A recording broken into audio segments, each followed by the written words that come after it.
तो हम पढ़ेंगे मॉड्यूलर रेशियो के बारे में। ज़्यादातर ही मैं पहले वीडियो बोल दिया था, ठीक है, कोई नहीं। मॉड्यूलर रेशियो जिसको हम क्या बोलते हैं, छोटे स्मॉल लेटर का एम मान के चलते हैं, वो क्या होता है, वो जनरली जो इक्वेशन है वो है elasticity of one material by elasticity of another. मतलब मॉड्यूलर रेशियो है दो मटेरियल का इलास्टिसिटी का रेशियो, मतलब मॉड्यूलस ऑफ इलास्टिसिटी का रेशियो। उसमें से जो जिसका मॉड्यूलस ऑफ इलास्टिसिटी बड़ा है वो ऊपर रहेगा, जो छोटा है नीचे रहेगा। आईएस कोड में एम ऐसे डिफाइंड है कि M is equal to 280/3 sigma CBC. अब ये सिग्मा सीबीसी क्या है, इसका मतलब है, अच्छा पहले जाइए आईएस कोड का पेज 81, आईएस 456 का पेज 81 खोलिए। मैंने पहले ही बोला था कि ये हार्ड कॉपी सबके पास रहना चाहिए।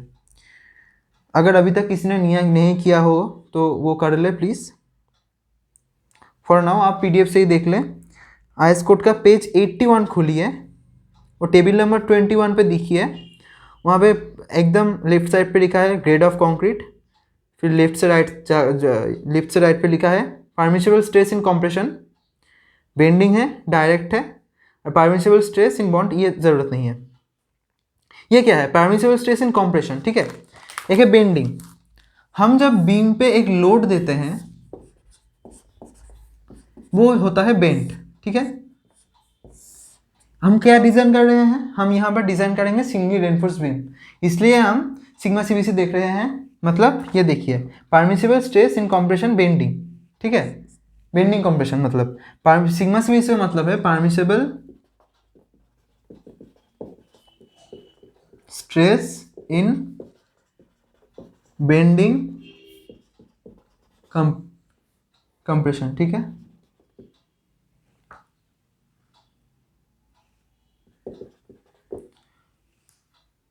और एक जो डायरेक्ट वाला केस है वो कब आता है, जब कलम डिज़ाइन करते हैं हम। अगर हम डब्ल्यूएसएम पे कलम डिज़ाइन करें तो डायरेक्ट वाला, क्योंकि इसमें डायरेक्ट पड़ता है। ये जो लोड पड़ रहा है ये कंप्रेस कर रहा है, डायरेक्ट कंप्रेस कर रहा है, कोई बेंडिंग नहीं कर रहा है, डायरेक्ट कंप्रेस कर रहा है, इससे वो डायरेक्ट वाला क्राइटेरिया है। इसलिए वो देखने की हमें ज़रूरत नहीं है, हमें ज़रूरत है ये देखने की। अब क्वेश्चन जो है ये हो गया permissible stress in bending compression, ठीक है। ठीक है, पहले हम मॉड्यूलर रेशियो ही कैसे निकालते हैं जान लेते हैं। अब अगर हमको कोई कहे कि M20 के लिए मॉड्यूलर रेशियो कितना होगा, तो आप क्या करोगे, 280/3, ये तो कांस्टेंट वैल्यू है। अब इस टेबल पर जाओगे, M20 के लिए अब देख लो कि वैल्यू कितना है सिग्मा सीबीसी का, देखेंगे 7 है, 7 लिख दोगे, ये 13.33 समथिंग आएगा, ठीक है, मिल गया इसका मॉड्यूलर रेशियो।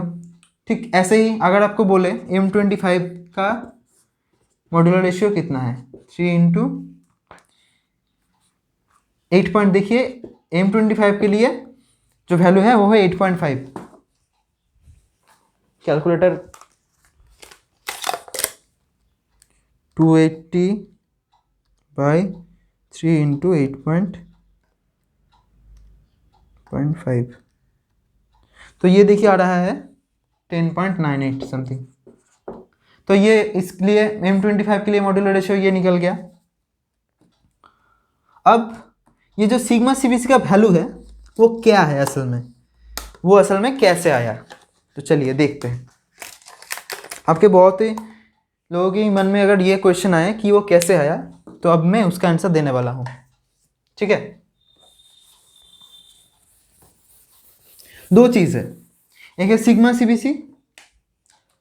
सीबीसी मैंने बोला, उसका मतलब वो आपको टेबल 21 पे मिल जाएगा। मतलब दो चीज़ें, मतलब हम जब सिंगली रेनफोर्स बीम का डिज़ाइन करेंगे तब हमें दो चीज़ का ज़रूरत पड़ेगा, एक है सिग्मा सीबीसी, एक है सिग्मा एसटी, स्टील टेंशन, ठीक है। सिग्मा एसटी मतलब होता है परमिसिबल स्ट्रेसेस इन स्टील रेनफोर्समेंट, ठीक है।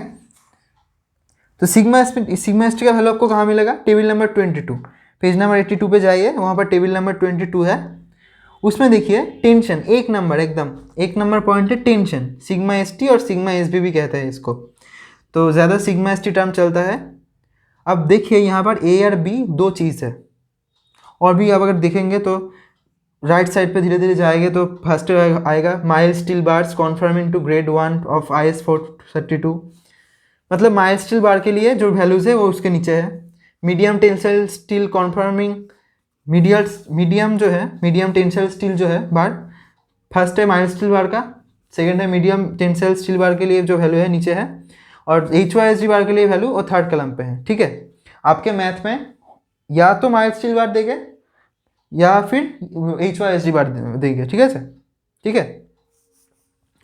तो नंबर 1 देखिए, टेंशन, हमें हमें टेंशन ही चाहिए, क्योंकि हमारे स्टील पे टेंशन ही आएगा सिंगल रेनफोर्समेंट के लिए। ठीक है, देखिए यहाँ पर जो लिखा है ना ए नंबर पे, up to and including 20 millimetre, मतलब अगर किसी बार का डाया है 16 मिलीमीटर तो वो क्या हुआ, अप टू 20 मिलीमीटर क्राइटेरिया में हुआ। अगर कोई बार का 20 मिलीमीटर हो गया इंक्लूडिंग 20 मिलीमीटर, मतलब यहाँ पर बोल रहा है अगर कोई बार का डाया, मतलब जो हमारा बीम है उस बीम में हम जो स्टील यूज़ करने वाले हैं वो स्टील का डाया अप टू और इंक्लूडिंग 20 मिलीमीटर हो, मतलब 20 मिलीमीटर हो या 20 मिलीमीटर से छोटे हो, फिर हमें जो ए नंबर है उसका वैल्यू लेके चलना है। मतलब अगर वो माइल्ड स्टील हो फिर सिग्मा एस टी होगा 140, अगर वो HYSD बार हो फिर सिग्मा एस टी होगा 230। अगर वो 20 अगर हमारा लिया हुआ बार 20 मिलीमीटर से ज़्यादा हो जाए फिर बी नंबर, मतलब माइल्ड स्टील का तब वैल्यू होगा 130, HYSD बार का तब वैल्यू होगा क्या 230। HYSD बार का वैल्यू दोनों में ही सेम है। ठीक है, तो ऐसे हमें सिग्मा एस टी मिल गया। अब ये sigma CBC sigma S T ये जो वैल्यू है ये वैल्यू आया कैसे, अब हम ये देखेंगे। आई थिंक आपको अब समझ में आ गया होगा कि सिग्मा CBC और सिग्मा एस टी क्या है। तो सिग्मा CBC क्या है, एक M20 का सिग्मा CBC लिखा है यहाँ पर 7 न्यूटन पर mm²। ऐसा क्यों, आप तो कहेंगे कि सर M20 मतलब तो 20 न्यूटन पर mm² ये स्ट्रेस ले सकता है, हम क्यों इसको 7 न्यूटन पर mm² बोल रहे हैं। आपको अगर याद हो तो याद करो, जो मैंने पहले शायद सेकंड लेक्चर पे जो स्ट्रेस कर्व बोला था उसमें मैंने एक नाम लिया था फैक्टर ऑफ सेफ्टी। ठीक है, फैक्टर ऑफ सेफ्टी क्यों मानते हैं वहाँ पर सब मैंने बोला था। तो फैक्टर ऑफ सेफ्टी जो होता है वर्किंग स्ट्रेस मेथड के लिए, ठीक है, वो उसका वैल्यू है फॉर कॉन्क्रीट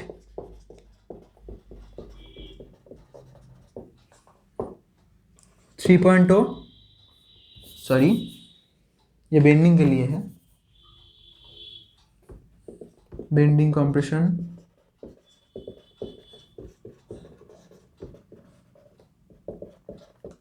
3.0, डायरेक्ट कंप्रेशन में वो वैल्यू है 4.0, एंड स्टील के लिए है फैक्टर ऑफ सेफ्टी का वैल्यू शायद 1.78, शायद नहीं है 1.78, ठीक बोला मैंने। ठीक है, तो अब आप एक काम करिए 20 को 3 से डिवाइड कीजिए, क्योंकि बेंडिंग कंप्रेशन में फैक्टर ऑफ सेफ्टी है 3, हमें इसके साथ डिवाइड करना पड़ता है। 20 को 3 से डिवाइड करिए, देखिए 6 पॉइंट समथिंग आएगा, मैं बोल देता हूँ वैल्यू क्या आएगा, 20/3 दैट इज 6.667 समथिंग आएगा। उसको हम राउंड फिगर पे 7 न्यूटन पर mm² लेके चलते हैं। अब समझ में आया क्यों 7 आया, बाकी ग्लोब भी देख लेंगे आप। ऐसे ही कुछ राउंड फिगर में आसपास का वैल्यू कैलकुलेटर पे मिलेगा, मतलब इसका ही आसपास का वैल्यू कैलकुलेटर पे मिलेगा, नियरेस्ट राउंड फिगर आप लेके आएंगे तो देखेंगे आप जो बुक में जो है वो वैल्यू आपको मिल रहा है, ये होगा सिग्मा CBC। अब चेक कीजिए इसके लिए ये क्या सच बोल रहा है या झूठ बोल रहा है। ठीक है, तो अब देखेंगे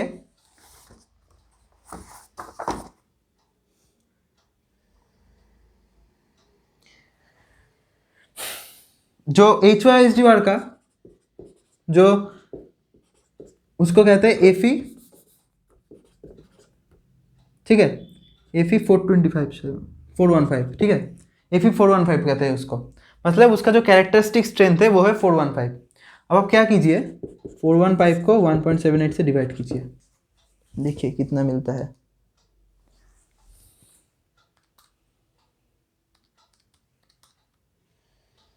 हाँ देखिए 233.15 कुछ आता है, तो उसको ही 230 लिया है इन लोगों ने।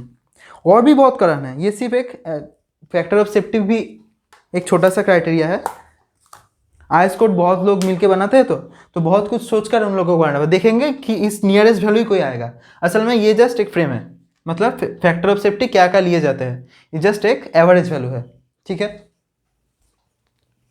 और भी कंडीशन है, मतलब वही जो डायमीटर वाला कंडीशन मैंने बोला, ऐसे ही बहुत कुछ कंडीशन जो आईएस कोड जो बनाने बैठते हैं, वो बहुत सारे कंडीशन अप्लाई करके वो वैल्यू को यहाँ पर पुट किए थे। लेकिन जनरली फैक्टर ऑफ सेफ्टी का वैल्यू है ये वर्किंग स्ट्रेस मेथड के लिए। तो ऐसे आया वैल्यू गुलो, ये वैल्यू ऐसे ही आया। तो ठीक है, ये तो बहुत सारे बच्चों के मन में क्वेश्चन आता है कि वो 7 क्यों हुआ, तो इसलिए ये मैंने बोल दिया। तो असल में ठीक है, अब आपको modular ratio and permissible stresses का कॉन्सेप्ट आई थिंक आप सबको क्लियर हो गया। ठीक है, अगर किसी का कोई क्वेश्चन है कमेंट सेक्शन पे लिखिए। मैं जानता हूँ मेरा हिंदी बहुत वीक है, अभी तक स्ट्रांग नहीं हुआ। मैं कोशिश कर रहा हूँ मेरा हिंदी अच्छे करने की, ठीक है।